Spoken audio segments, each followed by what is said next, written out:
attacking. Yes, I'm saying attacking because the amount of times I get these questions, my foundation is this, my foundation is that, it's not doing this, it's not doing that. Hey,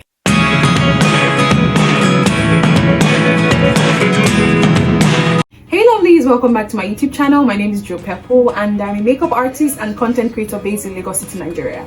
Now, if this is your first time seeing this baby girl, hey, welcome. Thank you for watching my video. Thank you for subscribing in advance because I know you're gonna subscribe. Hey. Thank you for liking, commenting and sharing. Now today we'll be attacking. Yes, I'm saying attacking because the amount of times I get these questions, my foundation is this, my foundation is that, it's not doing this, it's not doing that. Hey, and I'm just going to be telling you how to achieve that flawless foundation base. Because hear me, if your foundation is not applied right, if your base is not right, every other thing will eventually fall apart. So you might be good and okay, I can conceal properly, or I can do my brows properly, or I can do my lips properly. See, everything comes together on top of your foundation. Now if you're already having a problem with your foundation, then there's a problem with your makeup. Now first, the secret to a flawless foundation base is it happens way before you eventually even touch a foundation bottle, and that's skin prep. Yes, I feel like I've been sounding like a broken record because I talk about skin prep a lot of times. See, I'm not saying it just because, I'm saying it because that's what you have to do to achieve that result. So before you eventually go to touch your foundation bottle, you want to first pick your cleanser and clean your face. I'm serious. See, can you hear me? Can you hear me? Can you hear me properly? Clean your face. Clean your face. When I say clean your face. Use it with a cotton ball and clean your face, or a cotton pad. Just clean your face. Then after that, let it dry a bit. Then you take your moisturizer. Take your moisturizer and you apply all over your face and you give it time to sink in. Trust me, apply your moisturizer and give it time to sink in. Now, I'm not saying immediately you clean, you just moisturize, you go to the next. No, give it little time. In makeup, that's basically what takes a lot of the time. When you say your makeup is taking time, it's because you're giving your processes some time before you apply the next. So after you've cleaned, you've now moisturized your face. Yes, you allow it to sink in a bit before you go over to primer. You will now prime your face. Priming your face is not everywhere. You know how we prime. You prime the places that tend to get oily, that you know that these places will get oily. That's the nose, these parts of your face, your T-zones. You know the places. Always avoid under your eyes because under the eyes tend to get dry very quickly. So it's very, very active. So this place tends to dry out. Like I've had this makeup all day. I kid you not.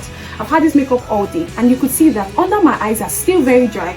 And it's dry upon the amount of moisturizers that I put into that I applied under my eye. It's still dry. That's to tell you that you want to put lots of moisturizers here and don't prime. I don't prime under my eyes. I prime the other parts of my face that I know will get oily. So you know what we're supposed to do before you touch your foundation bottle? Please cleanse, moisturize and prime. Step 2 is choosing the right foundation.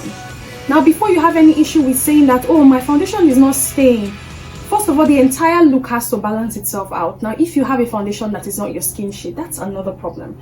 So before we complain about, oh, my foundation base has a problem, do you have the right foundation? Now, how do you choose the right foundation?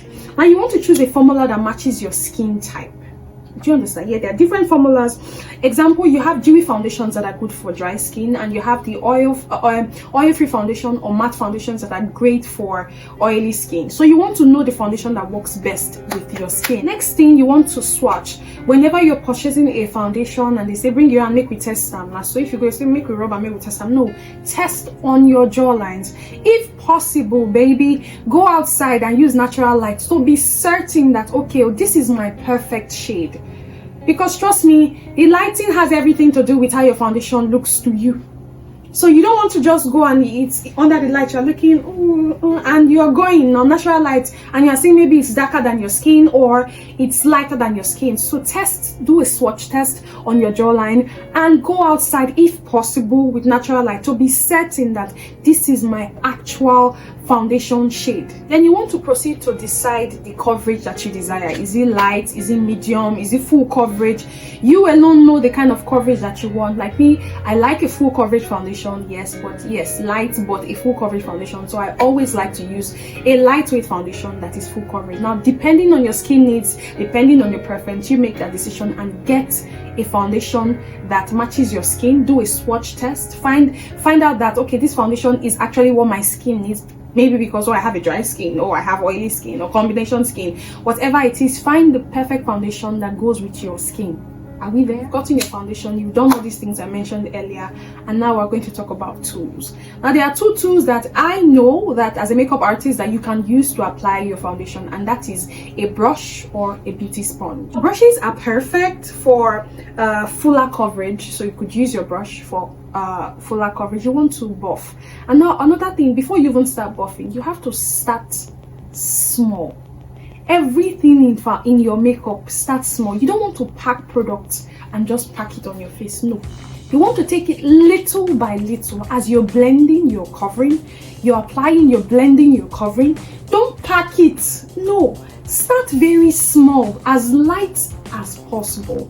You don't want to now come so much and you are finding a way to undo what you just did. No, it's better you start small and you build. So if you're using a brush, you're buffing in circular motion slightly, because you know that you've already applied products on your face. It's not like it's a blank skin. You've applied products on your face. That's your moisturizer and your primer. So you don't want to now be using your brush and be shooking your face. I'm sorry, but don't be shooking your face. Don't shook. I'm telling you this so that you not be concerned again. My foundation is not lasting. My foundation is not sitting. I can talk to you and I'm still dabbing my face because I did what I was supposed to do. So if you want your makeup journey to be smooth, your foundation to be set, this is what you will do. Don't gotta be using brush and be stabbing your face. Boom. Even if you're in a hurry, try as much as possible to buff in circular motion slightly. Everything that you want to do slightly. Do you understand? Now, if you're using a sponge, sponges are great for this natural airbrushed look, you know, this papering paste. So you want to make sure your beauty sponge is damp. Squeeze out all the water so it's not going to take your product, pack too much of your product. And the same thing with your brushes.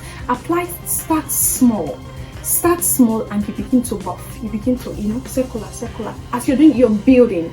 As you're doing it, you're building as you go. Designing tools, that's how you want to either use a brush or sponge. You decide, or sponge. You decide what is perfect for you. Like, you are the one wearing those shoes. I tell people, don't just go with the bandwagon. Oh, this one say we must use brush. No, use what you know works for you. As far as it gets the job done, you know that it gets the job done. That's what you want to do. You don't want to just do things because people said that you should use that thing to do that thing. I'm very particular about tools because there are some people, that's another topic, but just an example. So, okay, no, you can only use a flat angled brush for your brows. And this one come, no, you can only use a flat round brush to define your brows. If either of them works for you and you're still getting your gang brows, my sister, please continue using that tool that works for you. You're done with your foundation, and I'm sure you will go ahead with your concealer and do the next steps that you have to do with your foundation application or with your total makeup application. You want to make sure you set your face with a powder. I know there are some foundations that they'll tell you, oh, no powder required, it's totally matte, this and that. But please set your, because foundations, they are cream. So set your foundation, set your whole face with a powder. No matter what, always set with a powder. Set. You want to make sure that one tip that will help you when you're setting your face with a powder, you want to make sure at that process, when you finish setting, you can touch your face, like you can pat it down and nothing is coming off. You can pat it down and you're not seeing any lines. You can touch your face and you're good to go. That's when you know that you've perfectly set your face with the powder. That you want to do what you should never skip, and that is setting spray. You want to set everything so everything marries itself, everything sets together. Now, these are things that you should not skip if you want to achieve a flawless foundation base. That's it, lovelies, how to achieve the perfect flawless foundation base.